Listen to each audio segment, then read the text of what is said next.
Kita nggak makan pun ikan teri. Harga barang meroket dan sunring 1.000 perak menjadi Rp1. Bayangkan saya waktu itu testing ITB sama ini, uang bawa 2,5 juta, tinggal 2.500, nggak bisa beli apa-apa. Kejadian itu loh bagaimana kacau balaunya ekonomi. Pada saat itu ketika kacau balaunya situasi G30 SPKI untuk melakukan kudeta. Saya berada di Jakarta, tahu tuh sakitnya di Jakarta. Jadi dengan demikian, keadaan kacau balau, Pak Harto naik.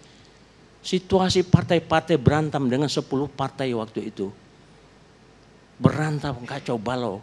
Kemudian disederhanakan oleh Pak Harto. Menjadi 3 partai saja.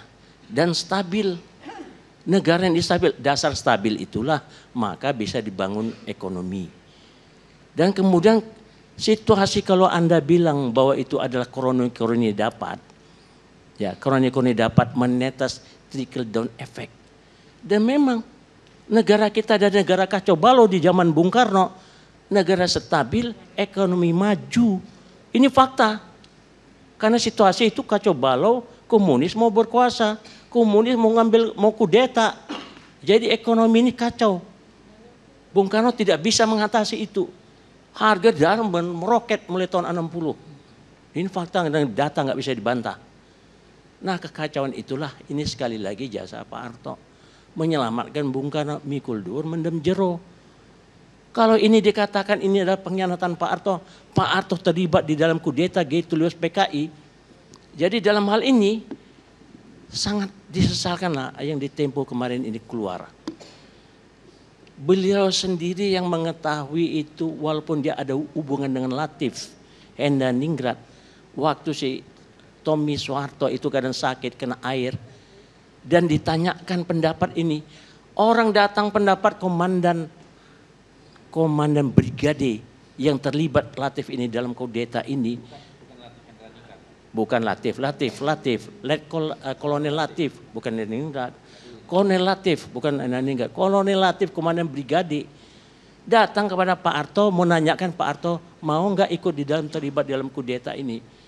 Bahwa Untung akan melakukan kudeta, dia lapor Kolonel Latif ini sebagai dari Untung dia ikut terlibat di dalamnya. Pak Harto nggak menolak, ya lapor kepada presiden, lapor kepada atasan. Saya bukan atasanmu. Dan kemudian karena pikirannya kepada di sini, kejadiannya kepada anaknya sini yaitu Tommy Soeharto, ini jelas di dalam rumah sakit. Jadi beliau tidak tahu kalau ada tuduhan kepada beliau ikut CIA terlibat.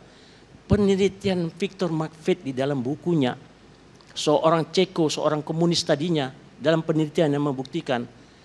Dan surat dari CIA sendiri menyatakan dalam satu rapat, yaitu di Columbia University, kami tidak punya kekuatan untuk mempengaruhi Indonesia ini dikuasai oleh komunis.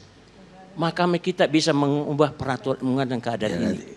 Ya, jadi kalau ada katanya ini orang CIA sendiri bilang, termasuk itu duta besar, nggak mampu menguasai untuk mengatasi komunis yang sudah berkuasa di Indonesia. Dan inilah surprise bahwa komunis bisa dihancurkan di Indonesia. Oleh apa? Oleh gerakan massa, oleh situasional. Jadi kalau Pak Harto itu mengatasi situasinya pada tahun 65, keadaan kacau balau dan kemudian mempersatukan ini situasi, kemudian menyelesaikan ini karena perintah Bung Karno juga membentuk mahkamah luar biasa. Diselesaikan semua situ. Siapa yang situ yang terlibat dan siapa yang sini semua negara termasuk negara Cina yang terlibat di dalam kudeta ini memberikan dukungan dengan 100.000 pucuk. Ya. Jadi dalam hal ini kita kelihatan dari sejarah penelitian Victor McFit, saya ada di Jakarta dan saya mengetahui itu semuanya. Jadi untuk itu kalau umpamanya Ibu Sukma membantah bahwa Soeharto ini adalah orang kesayangan Bung Karno. Orang kesayangan Bung Karno. Jadi untuk itu maka ekonomi jadi bagus, disederhanakan adanya satu golongan 2 partai, ini sangat membantu Indonesia kecuali nanti pada saat yang terakhir pada tahun 97-98 karena memang di seluruh dunia sedang terjadi resesi di seluruh dunia. Jadi ini nggak bisa Jadi kalau itu kalau pandangan saya bukan sebagai mantan tentara, tapi berdasarkan saya pelajari sejarah dan saya pernah ikut di sini di dalam kehidupan, Pak Harto pantas untuk menjadi pahlawan karena jasa-jasanya.